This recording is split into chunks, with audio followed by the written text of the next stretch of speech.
So ఇప్పుడే ఒక patient కి కాపర్టీ ఇన్సెషన్ చేశాను.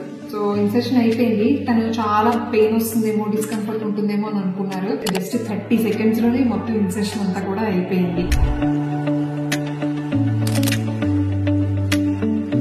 సో తనకి 5 years స్పేసింగ్ కావాలంటే ఫస్ట్ బేబీ ఉన్నారు, సెకండ్ బేబీకి 5 years గ్యాప్ కావాలి మేడం. ద బెస్ట్ కాన్సెప్ట్ ఏంటని నన్ను అడిగారు. 5 years మీరు స్పేసింగ్ ప్లాన్ చేసుకునేటట్టయితే copper T is the better one. ఎందుకంటే ఇంకా హార్మోన్స్ కానివ్వండి ఇంకేమైనా కూడా 5 years పాటు వాడాలంటే వాటి సైడ్ ఎఫెక్ట్స్ ఉంటాయి అండ్ చాలా క్లమ్జీ అయిపోతుంది 5 years మనం వాడడం అంటే. సో తను నన్ను అడిగిన వెరీ ఇంపార్టెంట్ క్వశ్చన్ ఏంటంటే మేడం దీనివల్ల హెవీ బ్లీడింగ్ వస్తుందని చాలా మంది చెప్తున్నారు, పీరియడ్ అబ్నార్మాలిటీస్ వస్తాయని చెప్తున్నారు. సో ఒకవేళ అలాగైతే నేను ఏం చేయాలి? సో కాపర్టీ వల్ల చాలా మంది అంటారు పీరియడ్ అబ్నార్మాలిటీస్ అవి వస్తాయి. నేను ఒకటే చెప్తాను, ఇన్ కేస్ మీకు నిజంగానే పీరియడ్ అబ్నార్మాలిటీస్ వచ్చాయి అనుకోండి, జనరల్ గా రావు, బట్ ఇన్ కేస్ వస్తే కనుక ఈరోజు పెట్టించుకుంటే మీరు మనసు మార్చుకుంటే రేపే తీసేస్తాను. సో ఎప్పుడు కావాలంటే అప్పుడు మీరు తీయించుకోవచ్చు. మనకు అది ఫ్లెక్సిబిలిటీ ఉన్నప్పుడు 5 years అంటే 5 years ఖచ్చితంగా ఉంచుకోలేమో అని కొంతమంది అనుకుంటారు. లేదు, మీరు మనసు మార్చుకొని మళ్ళీ ప్రెగ్నెన్సీ ప్లాన్ చేసుకోవాలన్నా కూడా వెంటనే ద వెరీ నెక్స్ట్ మంత్ మీరు కావాలంటే తీయించేసుకోవచ్చు. అది చాలా ఈజీ కూడా. సో ఈ థ్రెడ్ చూసారా, థ్రెడ్ నైలాన్ థ్రెడ్ లాంటి కనిపిస్తుంది కదా. సో ఇది కాపర్టీకి అటాచ్ ఉంటుంది.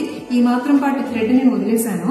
సో ఎక్సెస్ అయిన థ్రెడ్ ని మాత్రం కట్ చేసేసాను. ఆ థ్రెడ్స్ మాత్రం తనని రెగ్యులర్ గా చూసుకోమని చెప్పాను. తను రెగ్యులర్ గా చూసుకుంటేనే కాపర్టీ పొజిషన్ లో ఉన్నదని అర్థం అనమాట. సో కాపర్టీ కోసం చాలా వరకు డౌట్స్ క్లియర్ చేశానని అనుకుంటున్నాను. మీకేమైనా డౌట్ ఉంటే కమెంట్ సెక్షన్ లో కమెంట్ చేయండి. Hope this helps.